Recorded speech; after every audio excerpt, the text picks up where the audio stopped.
നമ്മുടെ ദേവു കാശിൻ്റെ കാര്യമല്ലേ ഞാനൊന്ന് നോക്കട്ടെ എന്നിങ്ങനെ പറയുമ്പം നമ്മുടെ രേവതി ചോദിക്കുന്നുണ്ട്, നിൻ്റെ കയ്യിൽ കാശുണ്ടോ എന്ന് ചോദിക്കുകയാണ്. ആ എൻ്റെ കയ്യിൽ എവിടുന്നാ ചേച്ചി കാശ്?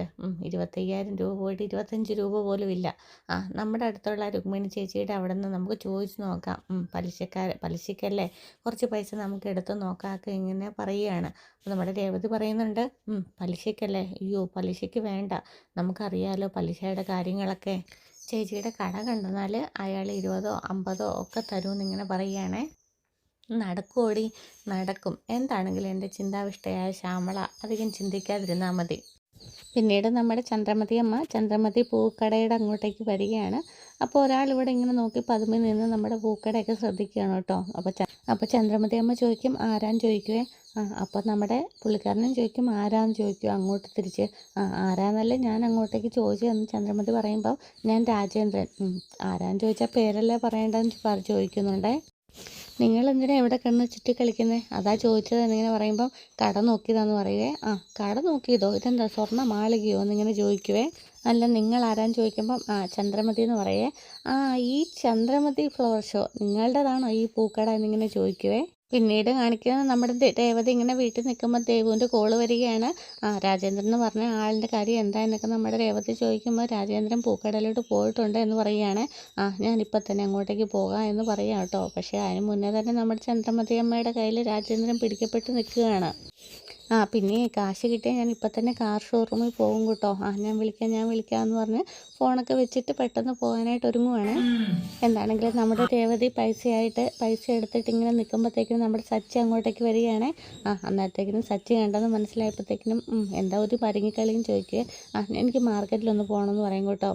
അന്നേരത്തേക്കിനും ഞാൻ കൊണ്ടുപോയി വിടാമെന്ന് പറയുമ്പോൾ, വേണ്ട ഞാൻ ബസ്സിന് പൊക്കോളാം എന്ന് പറഞ്ഞിട്ട് തടിത്തപ്പിട്ട് പെട്ടെന്ന് നമ്മുടെ രേവതി അവിടുത്തെ മുങ്ങുവാണേ. പിന്നീട് രാജേന്ദ്രൻ ചോദിക്കുന്നുണ്ട്, നിങ്ങൾ എന്തിനാ എൻ്റെ നെറുക് തട്ടി കയറുന്നത് എന്നൊക്കെ ഇങ്ങനെ ചന്ദ്രമതി മേഡത്തിനോട് ചോദിക്കുകയാണ്. അന്നത്തേക്ക് നമ്മുടെ ചന്ദ്രമതി അമ്മ പറയുകയാണ്, സിറ്റിയിൽ വലിയൊരു ബ്യൂട്ടി ഷോറൂം ഇട്ടിട്ടുണ്ട്, അതിൻ്റെ മരുമകളുടേതാണ്. മരുമകൾ അതിൻ്റെ പേരും ചന്ദ്രമതി ബ്യൂട്ടി പാർലർ എന്നാണ് ഇട്ടേക്കുന്നത് എന്നൊക്കെ ഇങ്ങനെ പറയുന്നുണ്ട് കേട്ടോ. അപ്പോൾ രാജേന്ദ്രൻ ഇങ്ങനെ അടിമുടി ചന്ദ്രമതി അമ്മേനെ നോക്കുന്നുണ്ടേ. രേവതിയുടെ പൂക്കടയാണെന്ന് എനിക്കറിയാമായിരുന്നു. എന്നാലും ഞാൻ വെറുതെ ഇവരോടൊന്ന് ചോദിച്ചു, ഇതാരുടെ പൂക്കടയാണെന്ന്. അപ്പോൾ ഇവരെന്തൊക്കെയാണ് എന്നോട് പറഞ്ഞത്. അവിടുന്ന് ചന്ദ്രമതി അമ്മ അങ്ങോട്ടേക്ക് പുറകിലോട്ട് പോകുവേ. അപ്പോഴത്തേക്കിനും നമ്മുടെ രേവതി പറയും, നമ്മുടെ രാജേന്ദ്രൻ സാറിൻ്റെ അടുത്ത് പറയും കേട്ടോ, എനിക്കൊരു 25,000 രൂപ വേണമായിരുന്നു എന്നിങ്ങനെ പറയുക. അപ്പം നമ്മുടെ ചന്ദ്രമതി അമ്മ ഇതെല്ലാം കേൾക്കുവാണേ. അതിനെന്താ തരാലോ എന്നും പറയുന്നുണ്ടേ. എന്നിട്ട് പേഴ്സിൻ്റെ അകത്തുനിന്ന് എടുത്തിട്ട് പൈസ കൊടുക്കുവാണേ.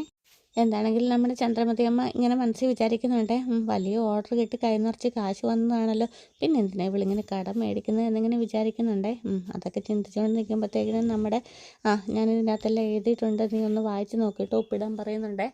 അതിന് ശേഷം നമ്മുടെ പൈസയെല്ലാം കയ്യിലിങ്ങനെ പിടിച്ചിട്ട് എണ്ണി നോക്കുവാണേ. മാസം കൃത്യമായി പലിശ അടയ്ക്കണം കേട്ടോ എന്ന് പറയുന്നുണ്ട്. കൃത്യമായി അടച്ചിരിക്കുമെന്ന് പറയുന്നുണ്ട്. നീ എന്താടി ഒപ്പൊക്കെ ഇട്ട് കൊടുത്തിട്ട് പൈസ മേടിക്കുന്നത്, വീട് വെച്ചിട്ടാണോ പൈസ മേടിക്കുന്നതെന്ന് ചോദിക്കുക. അല്ലല്ല, ഞാൻ എൻ്റെ ഈ കട കൊടുത്തിട്ടാണ് കാശ് മേടിച്ചത് എന്നിങ്ങനെ പറയുവേ. പിന്നെ ഇത് വലിയ തങ്ക മാളികയല്ലേ, ഇത് കണ്ടിട്ട് കാശ് തരാൻ എന്നിങ്ങനെ പറയുന്നുണ്ടേ. മാല കെട്ടിയിട്ട് വലിയൊരു കാശ് കയ്യിൽ വന്നിട്ടുണ്ടല്ലോ, പിന്നെ എന്തിനാടി കടവ് മേടിക്കുന്നതെന്ന് ചോദിക്കുമ്പോൾ രേവതി പറയുന്നുണ്ട്, എനിക്ക് കാശിന് ഇത്രയുടെ ആവശ്യമുണ്ട്, അതുകൊണ്ട് ഞാൻ കടം മേടിച്ചു. അതെ, നിനക്ക് കിട്ടുന്ന പൈസ നീ കൊണ്ട് വീട്ടിൽ കൊടുക്കുമല്ലേ നിൻ്റെ അമ്മയ്ക്ക്, അതും പോരാഞ്ഞിട്ട് നീ ഇതും കൂടെ മേടിച്ചുകൊണ്ട് കൊടുക്കാൻ പോവുകയാണോ എന്ന് ചോദിക്കുമ്പോൾ നമ്മുടെ രേവതി പറയുന്നുണ്ട്, എൻ്റെ അമ്മ നിങ്ങളെപ്പോലെ വീട്ടിൽ നിന്ന് വെറുതെ തിന്നുകയല്ല, നന്നായിട്ട് കഷ്ടപ്പെടുന്നുണ്ട്. കാശ് കൊണ്ട് അവർ ജീവിക്കുന്നത്, അല്ലാതെ ഞാൻ കടം മേടിച്ചിട്ട് അവർക്ക് കൊടുക്കേണ്ട ആവശ്യകതയൊന്നും ഇല്ല എന്നിങ്ങനെ പറയുകയാണേ. ഇപ്പോൾ കാശ് എന്തിനാണെന്ന് ചോദിച്ചത്, അതൊക്കെ ഞാൻ പിന്നീട് പറയാം, ഇപ്പോൾ എനിക്ക് പറയാൻ പറ്റത്തില്ല. തൽക്കാലം അമ്മ ഇവിടെ നിൽക്കുക.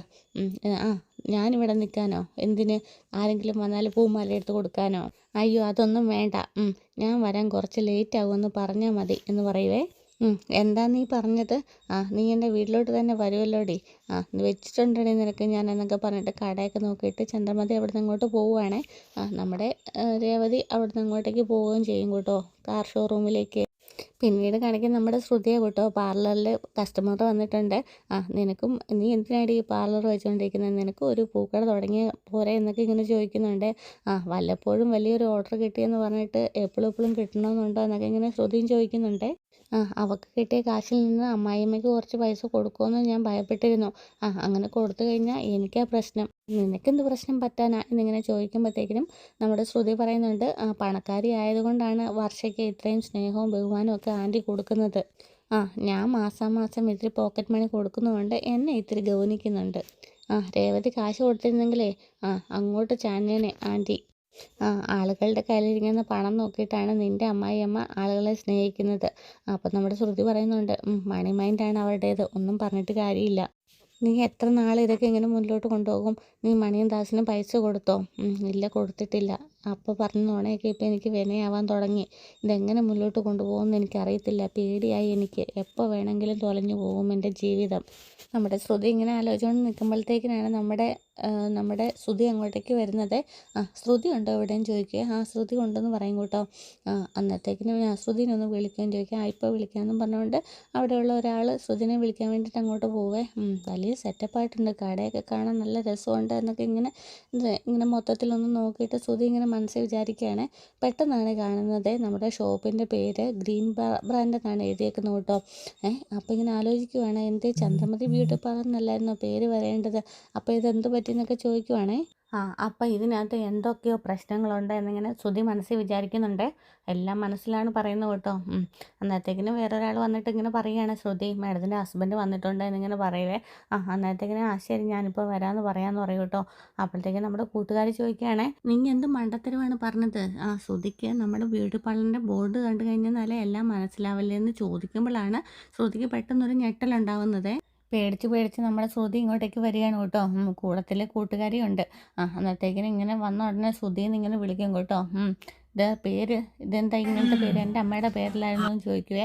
അന്നത്തേക്കിനും ശ്രുതി പറയും. ശ്രുതി ഇങ്ങനെ എന്താ പറയണ്ടത് ഇങ്ങനെ ആലോചിച്ചുകൊണ്ട് നിൽക്കുമ്പോഴത്തേക്കിനും നമ്മുടെ കൂട്ടുകാർ പറയുകയാണ്, പേര് റിപ്പയറിന് കൊടുത്തേക്കുവാണെന്നേ. പേര് റിപ്പയറിന് കൊടുത്തിരിക്കുന്നോ? ശ്രുതി എന്തൊക്കെയാണ് ശ്രുതി പറയുന്നതെന്നിങ്ങനെ ചോദിക്കുവേ. പേരല്ല, ബോർഡ് റിപ്പയറിന് കൊടുത്തിരിക്കുന്നു എന്നാണ് പറഞ്ഞത്. ഇത് സബ്സ്റ്റിറ്റ്യൂട്ടായി എന്നിങ്ങനെ പറയുക. പിന്നെ നിങ്ങൾ രണ്ടാളും എന്തിനാ പരുങ്ങി കളിക്കുന്നതെന്ന് ഇങ്ങനെ ചോദിക്കുവേ. ശ്രുതി എന്തിനാ അമ്മയുടെ പേര് മാറ്റിയെന്ന് പറ. അത് തന്നെയല്ല, പേര് മാറ്റിയ വിവരം നീ എന്നോട് പറഞ്ഞിട്ടുമില്ല എന്നിങ്ങനെ പറയുന്നുണ്ടേ. നിനക്കത് എന്നോടെങ്കിലും നേരത്തെ പറയാൻ പാടില്ലായിരുന്നു എന്നൊക്കെ ഇങ്ങനെ ചോദിക്കും കേട്ടോ.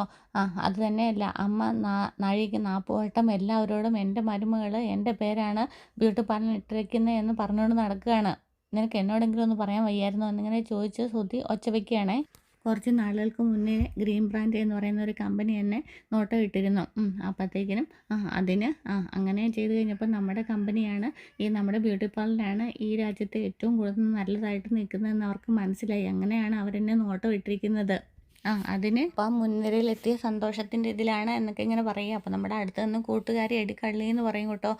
അപ്പോഴത്തേക്കും നമ്മുടെ ശ്രുതി ഇത് കേൾക്കുവേ. അന്നേരത്തേക്ക് ഇങ്ങനെ നോക്കും കേട്ടോ. അപ്പം നമ്മുടെ കൂട്ടുകാരി മനസ്സിൽ വിചാരിച്ചത് ഇവിടുന്ന് തടി തപ്പിയതിൻ്റെ പേരിലായിരുന്നേ.